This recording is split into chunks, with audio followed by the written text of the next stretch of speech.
Well, thank you, everyone. It's really good to be here. There's a couple of people I like just to acknowledge. Obviously, thank you to Sabah Society for being able to invite me here. And I'm here on vacation, so I just like to I do this quite a bit in places, whether at the university, at the other places, or in Sabah. And I've done several talks at University of Sabah, Malaysia, and also in Sarawak on different topics. So just give you a little bit of a background. I am from Penampang. I went to Santau and All Saints, and then went over and did my undergrad in landscape architecture and environmental design.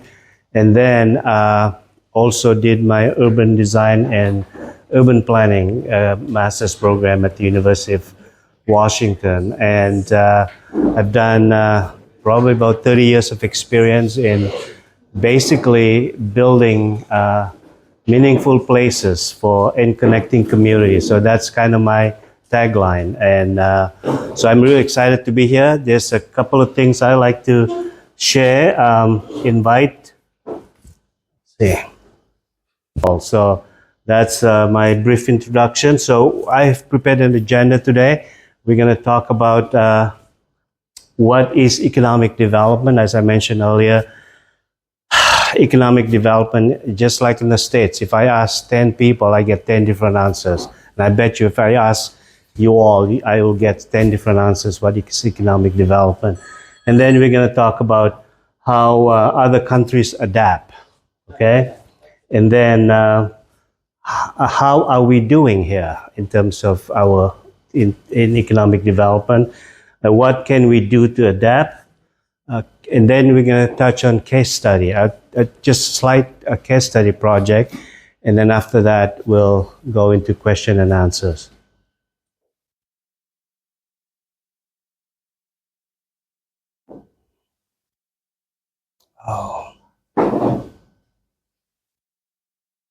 Just have to do. So, what is economic development? If you think about it, you know, it basically refers to the process through which a region or country improves the well-being of the citizens through targeted objectives such as increasing income, reducing poverty, creating jobs, expanding access to healthcare and education.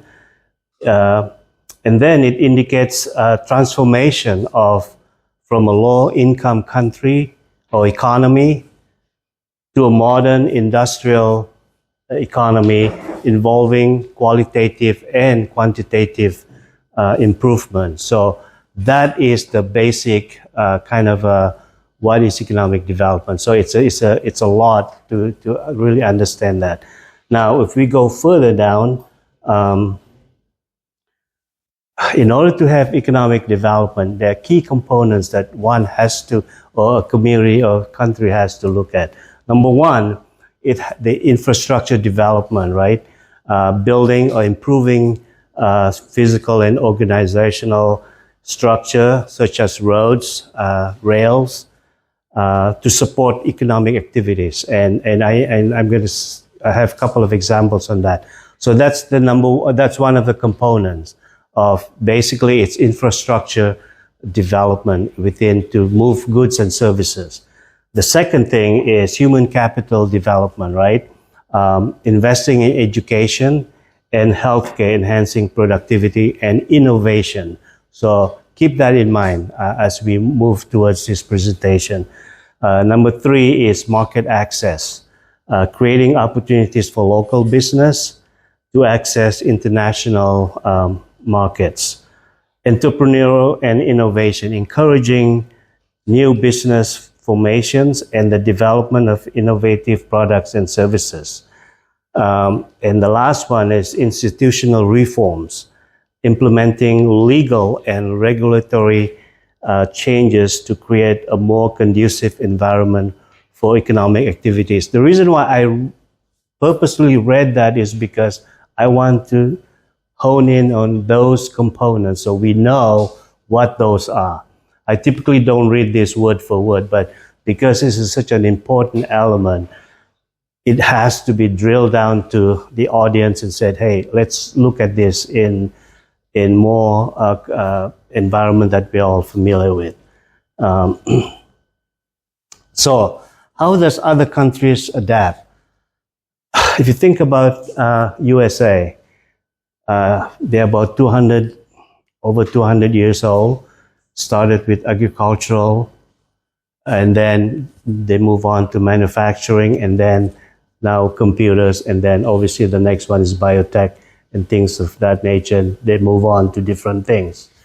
And the US railroad network, if you think about it, it was actually built by the Chinese laborer back in 1880s because of cheap labor. So they moved pretty much the Chinese from China, brought them and built all the railroads from east and west just to carry goods and services from that. So we all have, at least our ancestors have built the U.S. in a way that they are today. And Eisenhower also decided that interstate system, all the interstate highways in the U.S. was created to provide safety, again, moving goods and services in an efficient way so that it is safe. It is also to reduce traffic jams and provide employment for all Americans. Obviously now, biotechnology, it's one of the biggest industry in the world, and it started in the US. And I can give you a lot of examples of that. All the things that you're holding right now, or the watch, all started from R&D in the US. From the wavelength to the microwave and all that kind of stuff. It all started in the US. All these innovation things we are all using this as everyday things started in the US. And there are more innovations coming in. Obviously education, and this is why people have always asking me why I come to the States to study. It's because of the education system. It continually, if you look at the top universities in, let's say, the top 10 universities in the world, at least 6 or 7 of them are based in the US. So that says something about why other students from other countries are going into the US. Because of all the R&D. I was asked to give a talk a couple of years ago and basically asking me why did I pick US? And the only way I could say that is I did a research on the Nobel Prize winners. There are 420 of them since 71% of that 420 are Americans. And if you break that up, since 2000, 168 or 40% of the Americans' pool are non-immigrants. So what does that tell you? A couple of things. Number one, it is a land of opportunities. It's a land of do what you can be. Yes, there's always going to be issues. You tell me, except for heaven, I think there's problems everywhere in the world, right? But they provide you a lot of opportunities. So, and winners in chemistry, physics, medicine. And one of the biggest things that I was part of, I was on a committee, is the U.S. Transportation Research Board. They are the only organization in the whole world that is based in the U.S., funded by the transportation and from the National Institute of Sciences, academics, and medicine, looking at issues of what transportation-related issues, from safety to solar to electricity to everything, traffic jams to climate change, everything that has to do with transportation. And it also is close to me because I do a lot of transportation work, from light rail to commuter rail to multimodal to building how to move people in and out of a system efficiently and effectively. So that is what the U.S. has been doing. And then you could read a lot of that, but that's just little things. And then let's look at Singapore, for instance. Singapore is close to us, right? They were part of us for a couple of years until 65. And they had no natural resources. They were backward with small villages. If you look at the history of the photos of Singapore back then in 65, it was totally backward. But they had one person. His name was Lee Kuan Yew. Lee Kuan Yew was a visionary. He was very holistic in his thinking, but he's also very pragmatic. If I would suggest one thing, you could read his memoirs, very interesting book. It really helps understand how he built Singapore. But I just want to bring a few things. He said he went back to his Singaporeans and he said, okay, we're no longer with Malaysia. And he said he was crying when he was giving a talk to the people. And he said, there's nothing here for us. We could roll up and die, or we get up ourselves and do things and be what we can be. And he did three things. Number one, he said we're going to make English as our main language because it is the business language of the world. We will still have Malay and we will still have Chinese, but English would be our number one. And number two, we will find the best advisors in the world, no matter where they are. And you know what? Even now, Singapore still seek advice from other consultants. And the reason I know is one of my friends here, also part of our group, did a selfie on one of the economic advisor for Singapore and sent it to us. He said, hey, this is a friend of mine. We were in school, in college, and he said, he's now advising the Singapore government.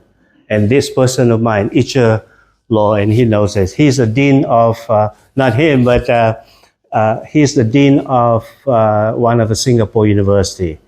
But we all joked to him and said, Icha, I think he got a better deal than you. And then the third thing he said was, we will pay our public servants the best in the world so they can do the best job and not worry about anything else. And he did also one thing, enforcement, enforcement, enforcement. So you keep that in mind, enforcement, enforcement, enforcement. So here's Singapore in 1960s. Part of his also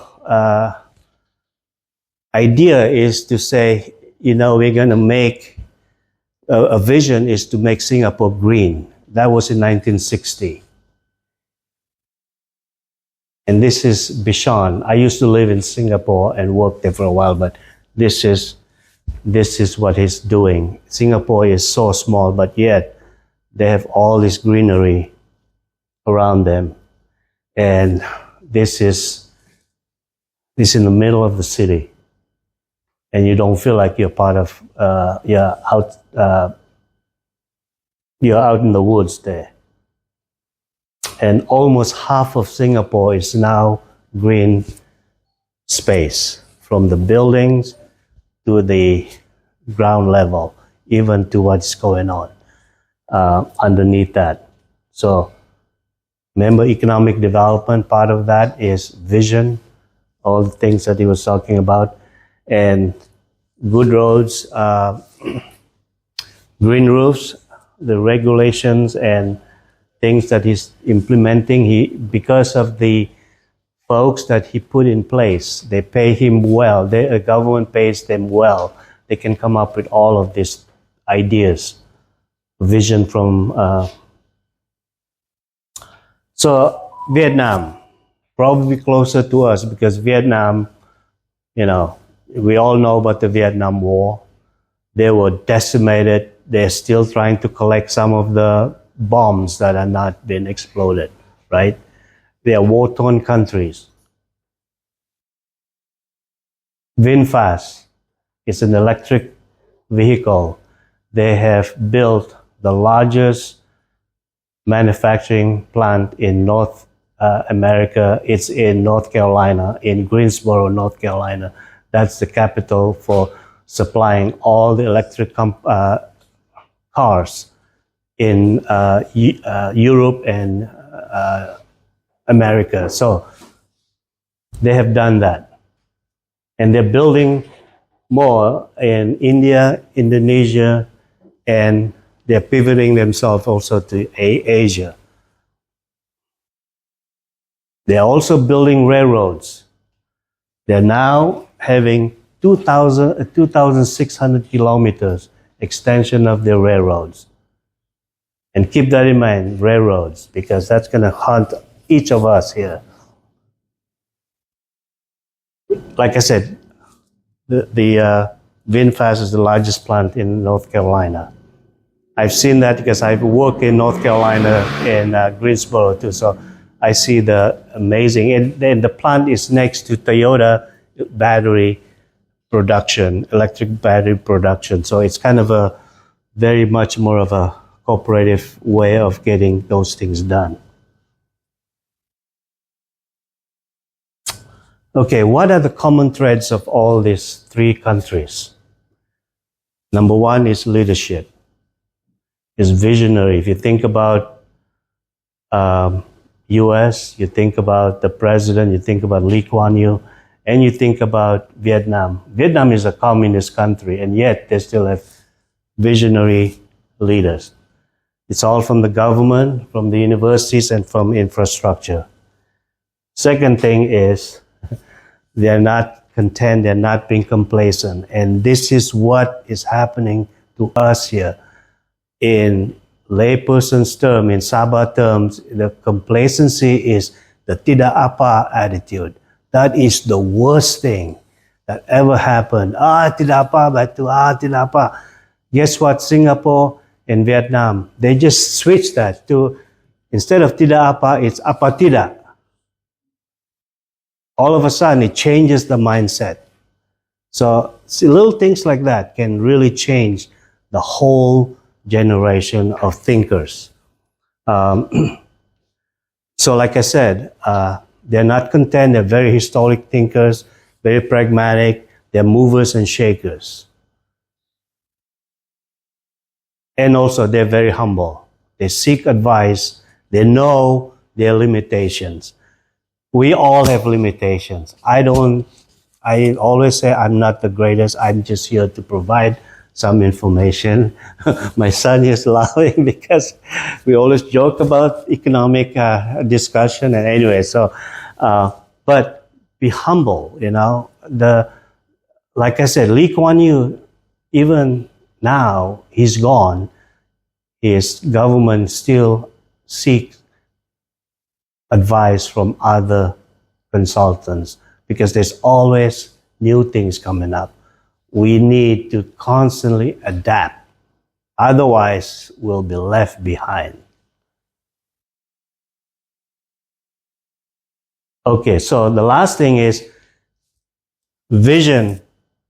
Once you have the vision and you have the action plan, you will have results. And if you think the three examples I gave you, probably closer to us, to Singapore and maybe Vietnam, is the leaders have vision, regardless of political ideology. I mean, Vietnam, for instance, is a communist country.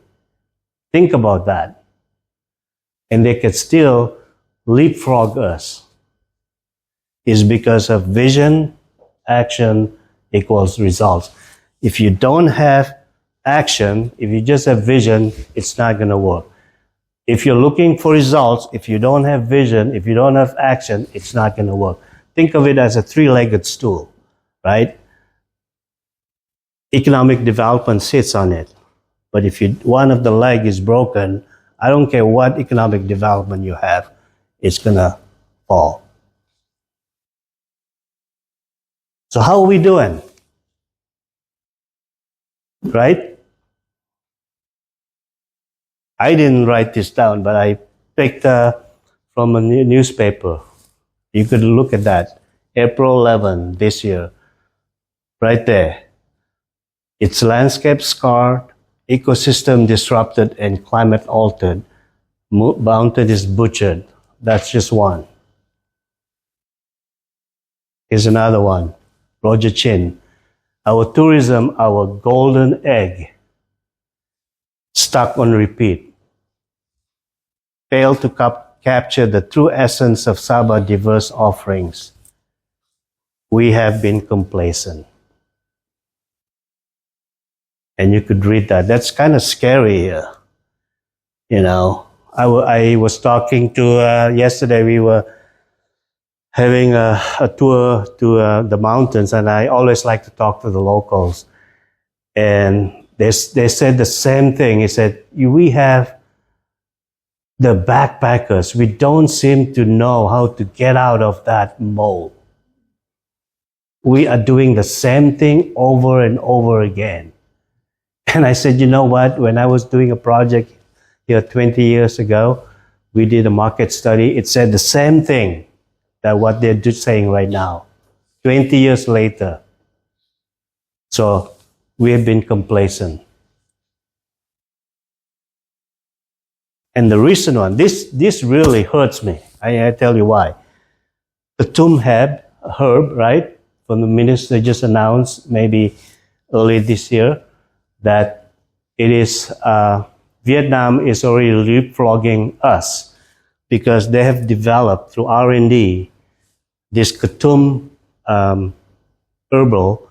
It's for biopharmaceutical that would help reduce the or reverse the effect of opioid or drugs and all that kind of stuff. And you could Google him and YouTube him. He said we're already behind, big time.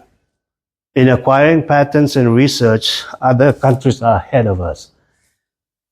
And this is the returns. And the reason why it hurts me is 10 years ago, maybe some of you here, I spoke at the Ministry of Industrial Development on biotechnology. I said, that is the industry of the future.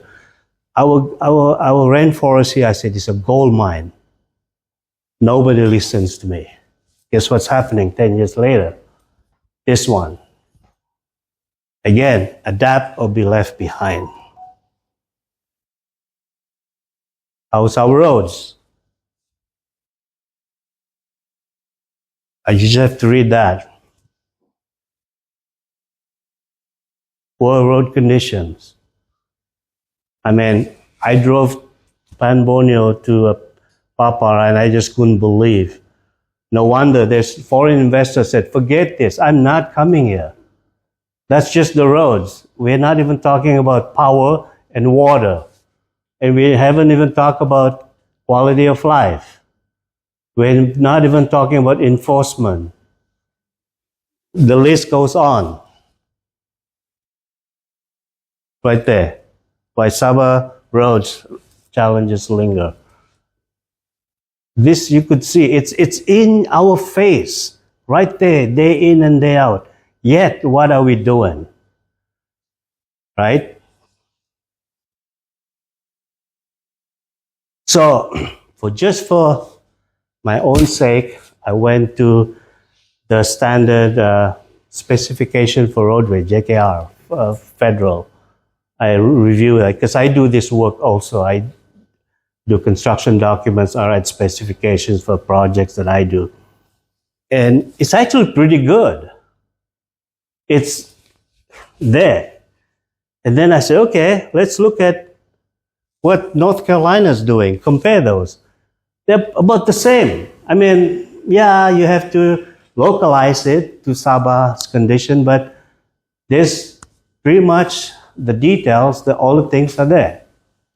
Okay, I said maybe America is different, right? Let's look at UK, because we were British colony before. Guess what?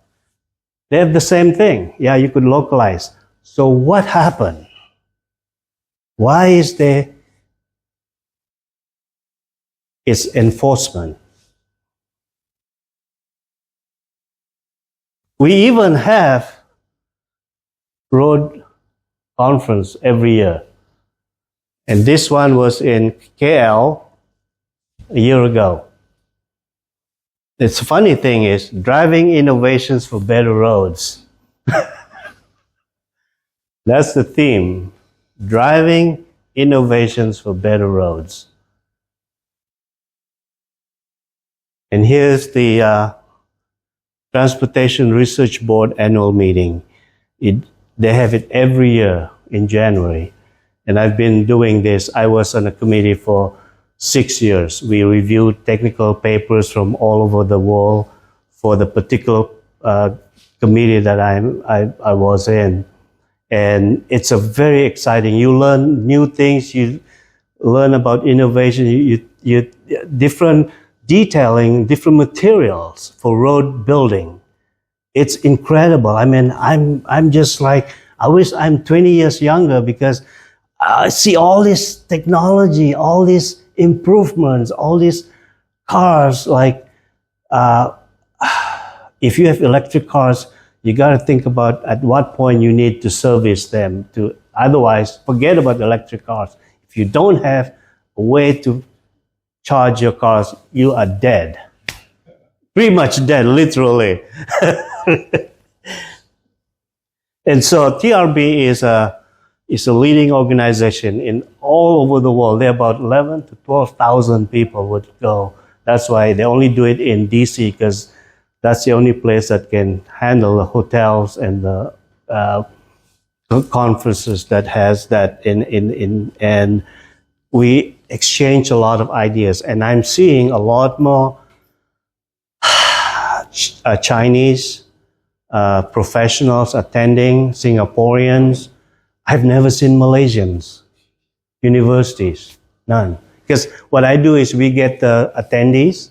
I go back and see, because the book is like this for the attendees, and I don't see anyone. I'm like, this is where you need to be attending because you need to get ideas from other people. Remember what I said about humility? This is one of that.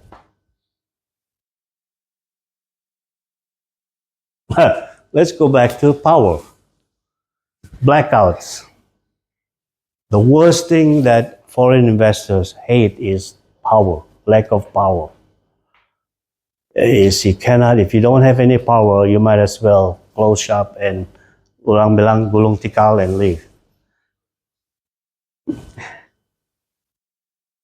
Right there, more, Yeah, it's depressing as we go.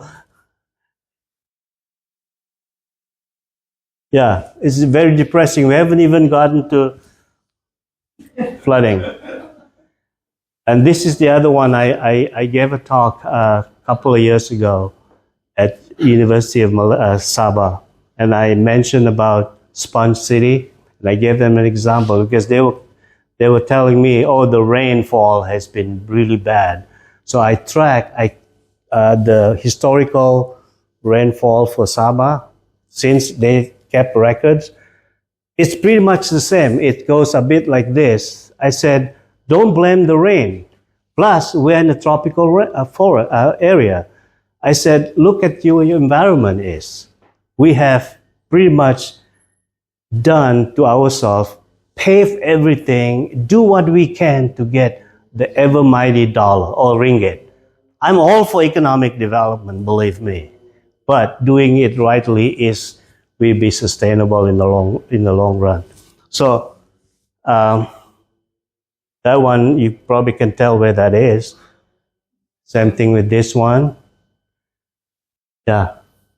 Talk about the billions of dollars we spend, or billions of ringgit. Every floods, loss of life, loss of property, loss of productivity, everything. And guess what? We do the same thing the next flood. We don't think beyond what we need to do. That's insane. If you look at insanity definition, that's what it is. Doing the same thing over and over and getting the same results.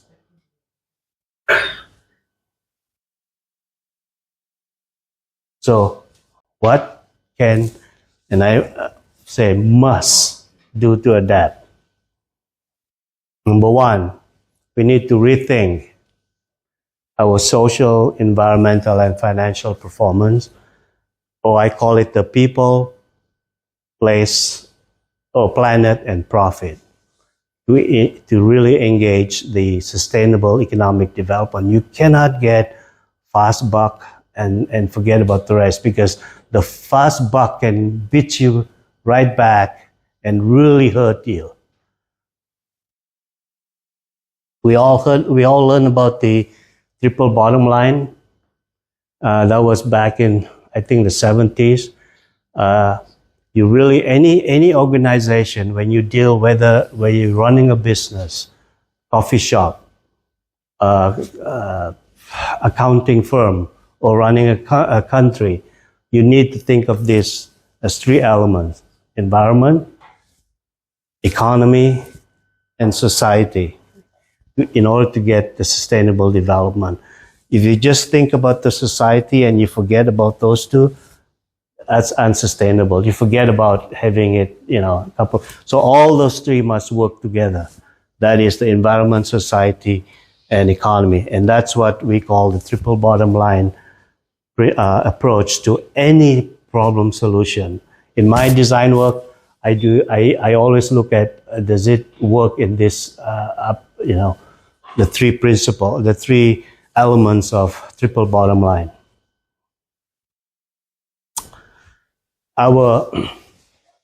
Remember I said the 2,600 kilometers that Vietnam has already expanded?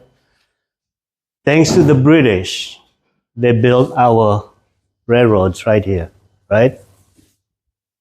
We never expanded. Imagine if we've expanded all the way around the coastal, we don't have to worry about cutting in hills. The cost would be significantly less. Because if you look at the railroads at Tanjung Aru, you only need one rail. Now, if it's two rail, it's all it is 24 feet and maybe 30 feet. Okay, let's just say 50 feet right away, all the way, all along the coast. Imagine you can tourist attraction, right? Big time. And more importantly, you could carry 50 cars of oil palm tanks or more on that, removing the lorries from Pan Borneo, anywhere. I mean, look at that. That's a no-brainer, as in the U.S. said. It's no-brainer, right? You have, I mean, this is all flat. Oh yeah, you could maybe change a little bit, but imagine putting it on the coastal road. Instead, we're building, somebody said, Pan Borneo at 9 billion and still it's not even completed. I bet you could spend that.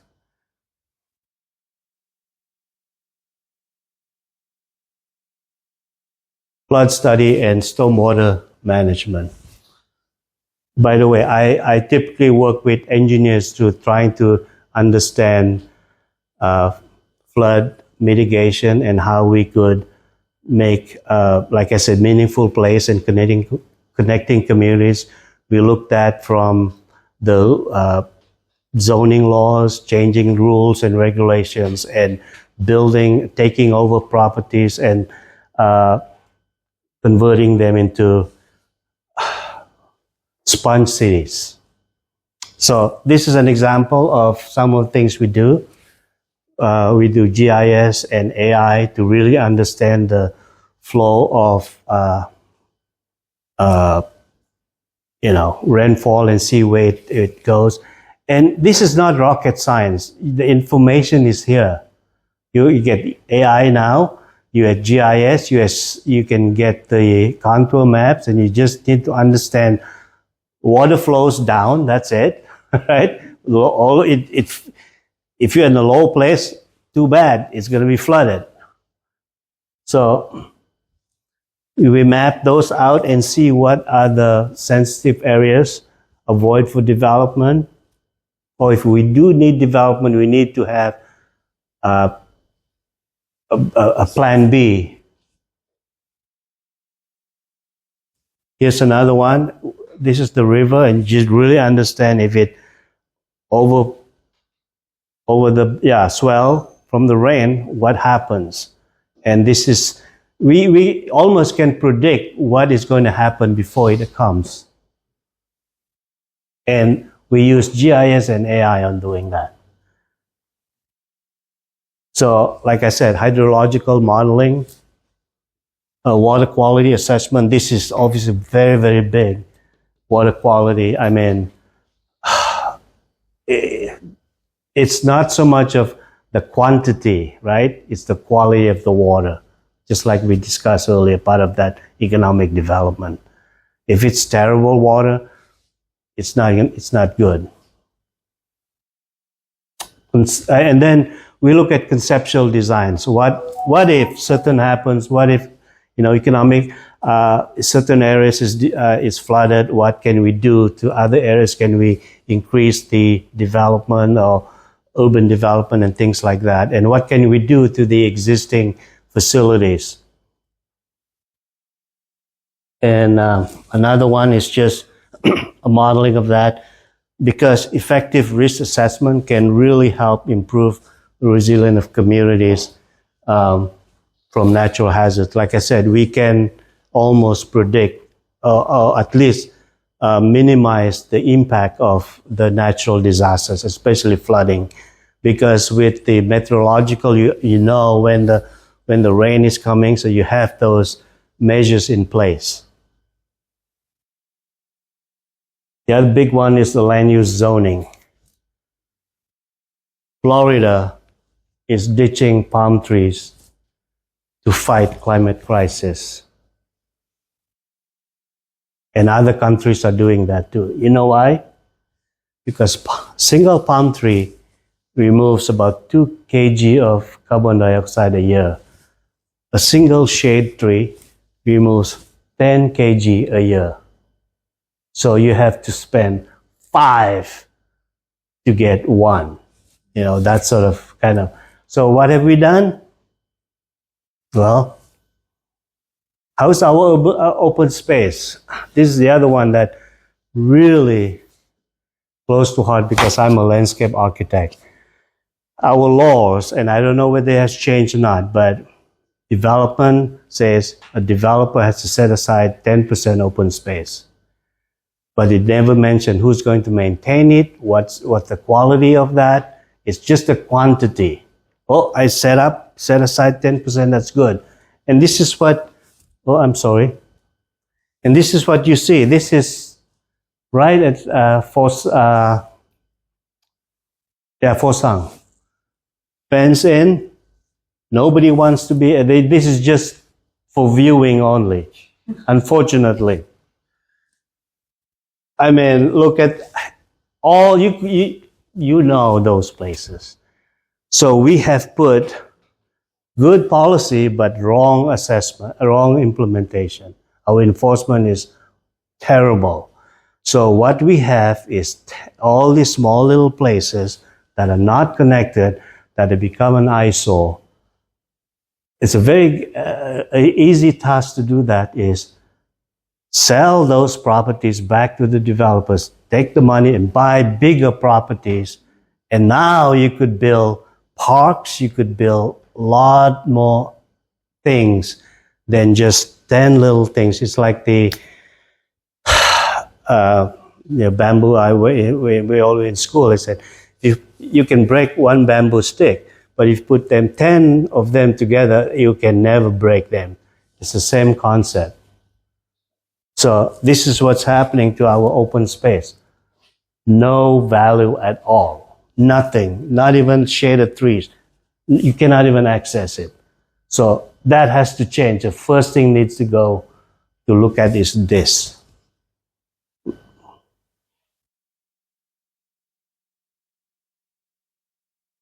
Jalan Gaya. Our famous Jalan Gaya, Gaya Street. Look at what's happening there, right? Now you say, well, we are compressed. There's no, I get it, yeah.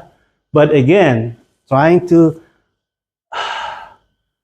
seek advice from other people, doing the same thing without getting other help it's not a good sign, because nobody's going to tell you you're doing wrong, because you've been doing wrong all the time. So it's that mentality of complacency. Tidak apa itu. Yeah, this is what you get. The same environment. We did a little bit better, yeah, but we could do more. If you pan down this way, a lot of open space, no shade at all. And everybody's complaining, it's so darn hot here. Well, good example, you just walk down and see on a hot day where people would walk under the shade. That's a simple information to understand there. And this is in Honolulu. Same condition, same area. What they did there very well is they combined palm trees with, see those palm trees? And also shade trees. You still have that tropical theme part of that, but they incorporate the shade tree. And what they did also is that they trim before the fruit get any bigger, they go up and trim that so it doesn't fall. So a lot of things, right? It creates jobs, creates economic development for the local folks too. So that's one example. Now, obviously, I don't have to tell you, this is in Singapore. This one. See how they did this? It's incredible. It's small space, yet when you go there, you're like, wow. Here we are the reverse. We have a lot of space, but when you go, it's like you feel really claustrophobia. In Singapore, it's the opposite, right? So, bio and life sciences, as I call it, biotech.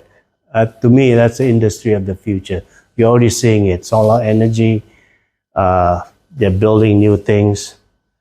And this is dear to me because we all grew up very seldom going to the hospital. Rather go to the Chinese doctor where they tell you, okay, you take this herb and then they give you a packet. Or you go to the woods and you dig roots of fruit and say, okay, you eat that and next day you'll be healthy as an ox, right? We're all familiar with that. Ben Creek Institute, this is in North Carolina. It's partnership with the Arboretum. What they do is, and I met with the CEO years ago. I was trying to see if they are willing to come here, and they actually work with a lot of countries, and they basically take DNA of plants that are no longer, extinct, almost extinct, so that in the future, when the technology is there, they are able to breed those again. So they have this library of, and so that's what they do. And you could see that economic development for botanical ingredients and research. That their main goal is basically that. Fruit, herbs, plants for medicine, dietary. Recycle oyster shells. This is also a big one. In North Carolina or the Carolinas, there's a big, especially the coastal areas. What they have done is they have asked all the restaurants, instead of dumping them onto the landfill or somebody else, or converting them into fertilizer, they said, we'll take them out of your hands. And then what they do is, I didn't know this until I got into this. Oyster shell, if you collect those used recycled oyster shell, if you put them together and you put them in the sea, it actually is a habitat for baby shells. So now it's a you have more oyster, and that's just one opportunity for you. They use that to build marine reefs, young oysters, shoreline erosions, a lot of things. Again, it's helping the environment. Mangroves, benefits of mangroves, incredible, and yet we have cut down all of them. I even remember when I was young, fishing, using the spear and going and getting the clams in these mangroves. But the benefit is incredible. And what happened to our...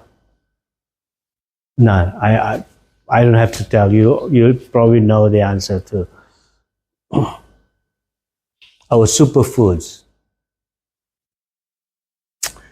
The World Health Organization, 80% of the world's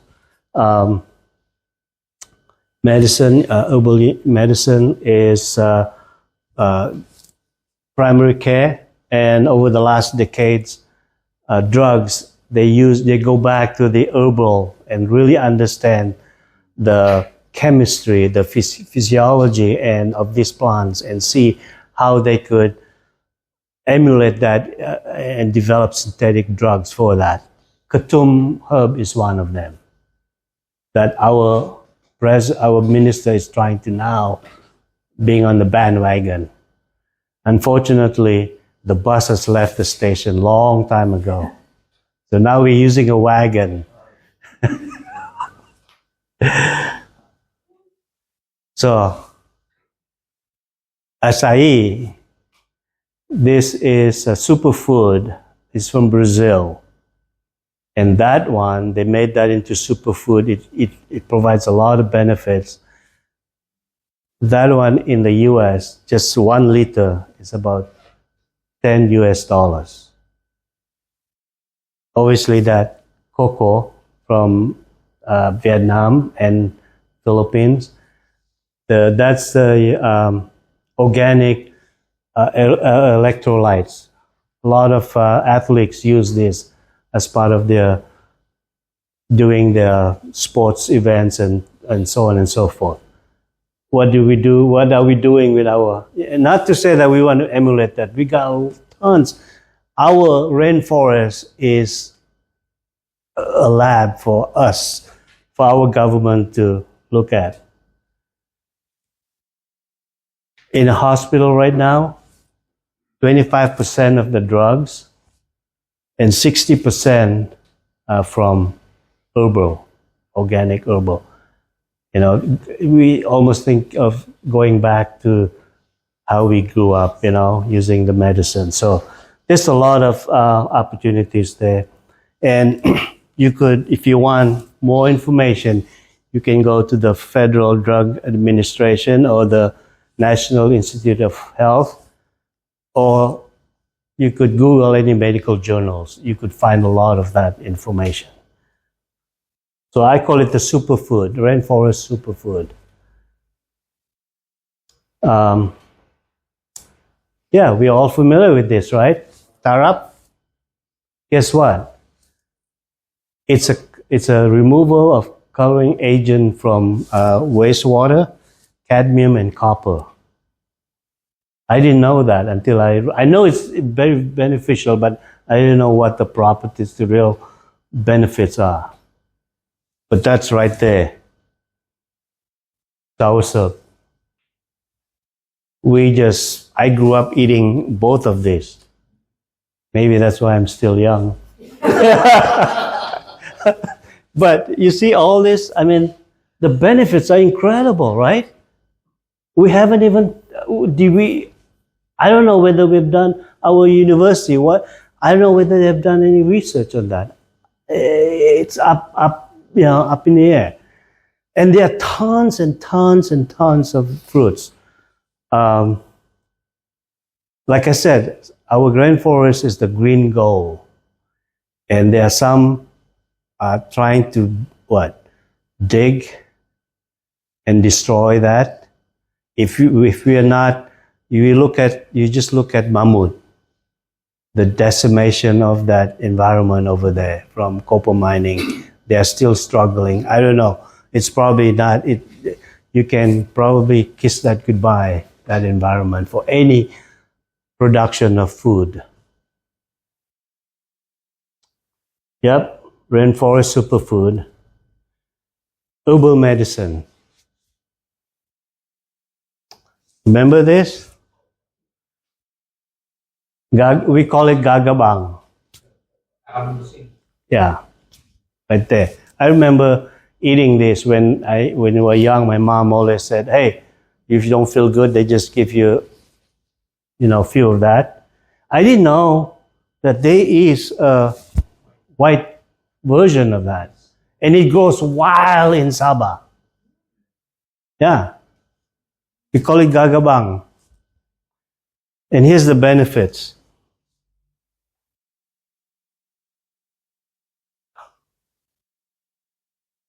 We call it dundwok, right? But have we done any research and patent? None. I don't know. Even the guava leaves and fruits have a lot of benefits. So those are just examples. So okay, what can we do, right? Okay, yeah, it's all not doom and gloom. It's not the sky is not falling, but we have to start somewhere, right? Like I always like to follow. The thing about it is we got to learn from the leaders of who have gone beyond us, but learn how they did things.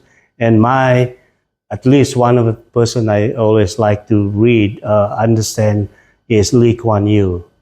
And obviously the technical advisor, that type of thing. And so a technical advisor, yeah, we could talk about think tank group and all that, but what actually the qualities of technical advisor, right? Again, I always look at this in three forms. So this is one of the three legs. The first thing is the leader, the advisor or the group, they need to understand internal structure, whatever problems, climate change, zoning, update, really understand it from the ground up. Infrastructure, holistic thinker. It's not just about one particular area because we are all connected now. It's like the banking system, right? Scamming, you know that. So it's all connected. So that whoever they need to understand R&D, the infrastructure, quality of life, all that kind of stuff is one of the elements that needs to be looked at. The second thing is external structure, okay? Network with other countries, the TRBs of the world, market research and study, universities, bioscience firms from other countries and bringing them and see how can we work together, right? And looking at, hopefully those translate to funding, right? If we have enough of a structure that we could get funding from W Health Organization or the Bill Gates Foundation or some other organizations that can, if they see you're doing good for not just for Malaysians, but the whole world. Imagine the medicine from bio and life sciences can help mankind in general. We could certainly get the funding required. And then, more importantly, is the leadership structure. You need to have folks who are visionary, right? It's not complacent, but apa tidak attitude, not tidak apa. Action and results oriented, and then all those things that the two-leg stool I mentioned about. So one of the things that I like to do is, I'm a big soccer fan, football. I still ref soccer. Yeah, I know. I need to lose a bit more, but I do referee. But the way I look at this is our economy is like the football of the past years. You know, everybody knows, especially maybe not the young ones, but 1980, right? When we beat South Korea, guess who were the Hassan Sani and James Wong, exactly. And we have a few Sabahans on that, right? We continually beat South Korea in football. Guess what happened? South Korea did their thing. Vision, action equals results. They developed their bottom, students, football play. And guess what they have right now? They are top 10, maybe I think top 20. These guys know South Korea ranking. Yeah, and here we are, 100 and what? We cannot even beat. What? Thank you. Exactly. Yeah, that's kind of an example of our economic development. We had it all back in the 80s. We continually beat South Korea, and we were complacent. And South Korea said, okay, let's figure things out. And they are right on top now. They even hosted the World Cup, being in the World Cup so many times. We cannot even beat Cambodia. Exactly. So, what we should do, even for football, is we start from ground zero. And I like to bring this up is because Steven Gerrard is the Liverpool great, and I'm a big Liverpool fan. And Steven Gerrard Academy, one of his coaches in North America, I've coached, and and he actually coached my son, Adrian, in soccer. And we started talking. He sent a few players to Steven Gerrard Academy. And I'm familiar with these folks, and my son even was coached by Todd Sykes and Steve Richards. The reason why I bring this up is it's like our soccer, our football team. We used to beat South Korea, and we're being complacent. And here we are, cannot even beat Cambodia. So I want to do a case study. And my apologies if I may touching on some sensitive issues, but I just want to look at this. Like I said, I'm not sugarcoating. I'm telling you what it is. It's not about me. It's about the next generation. So everybody knows of this Tanjung Aru Eco-Development Plan, right? After you heard today the three principles of economic development: economy, social, environment. Do you think this fits that exactly? So, very simple. Does this meet with the plan? Looking at this. And I actually was asked to put together a framework plan to counter the plan. And I have a plan on that, but I'm not going to touch on that, just the little things. So, like I said, if you look at this, just the basic things, did they meet any of those elements? And you have to decide. I'm not going to tell you that.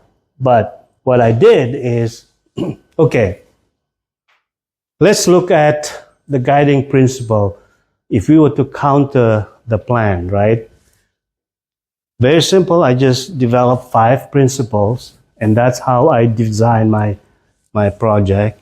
Conserve public lands for diverse recreational, social, and environmental education benefits. Create a variety of economic development. Establish ecological systems.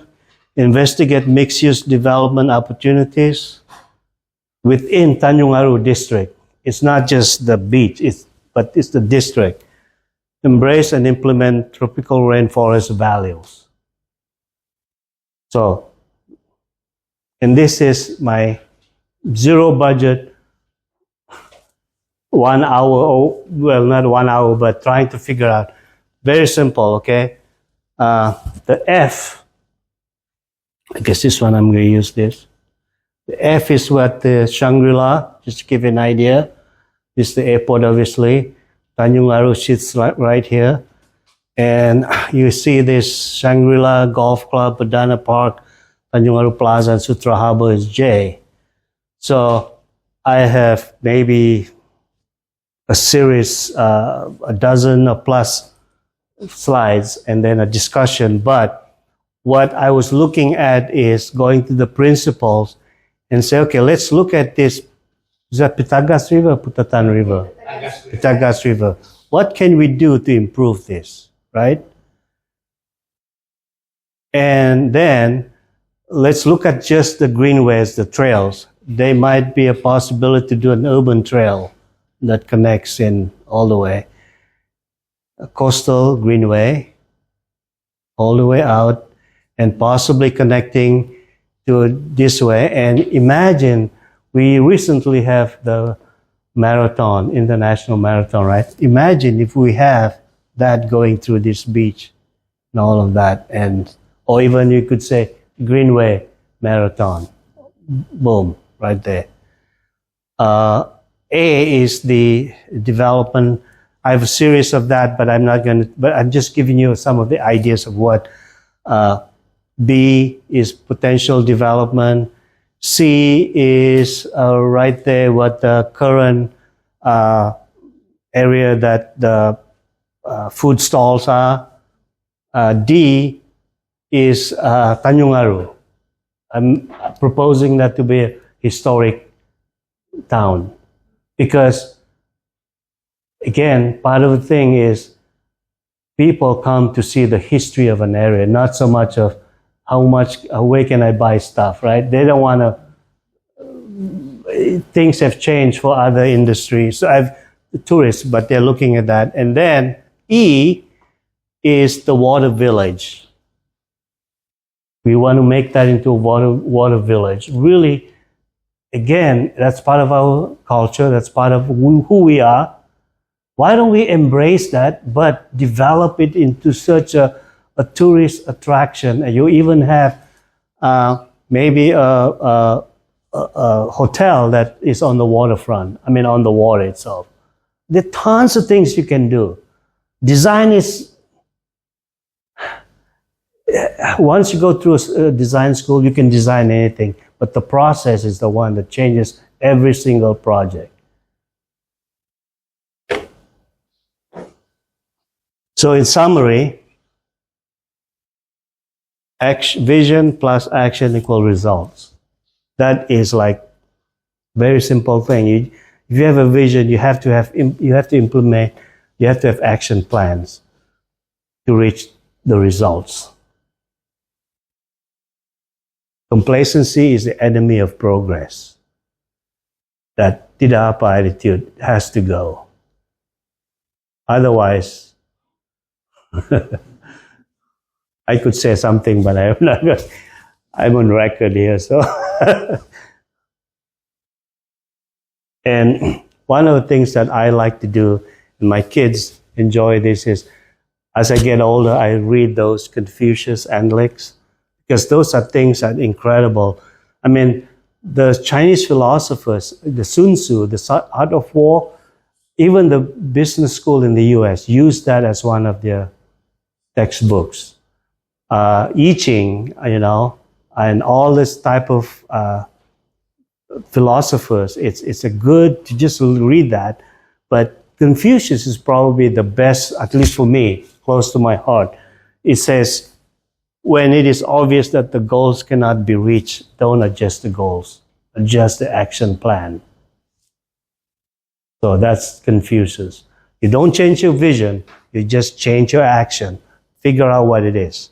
And then, because if you keep changing your vision, your action is not going to follow. You will have a different results every single time. And then, simple thing, to define the future, study the past. All the things, from biotech to the sponge city that we all talk about, that is all right there in front of us. And like I said, it's not for me. It's for my nieces and nephews. It's your nieces and nephews, your nieces and nephews, kids, your next generation. If we don't do it, who does? Who will? So, with that, do you have any questions? I'm just giving you my contact info, email if you want. Just email me.